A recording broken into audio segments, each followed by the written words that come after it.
Update Akola शहरातील 6000 नागरिकांना घरं मिळणार आहेत। अकोला महापालिकेच्या सर्वसाधारण सभेमध्ये हा निर्णय झालाय।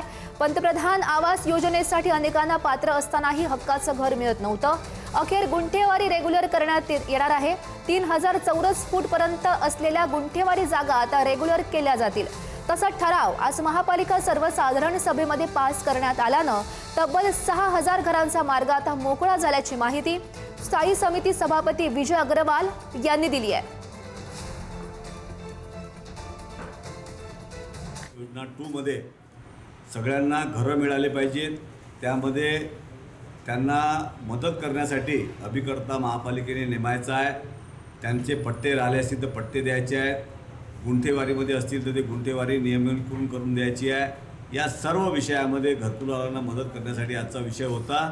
येणाऱ्या काळामध्ये किमान 5 ते 7000 घरं या 5 वर्षाच्या कार्यकालामध्ये लोकांना मिळाले पाहिजेत, हा आमचा उद्देश आहे। शिकूया AI ची क्रांती, चला करूया MSCIT।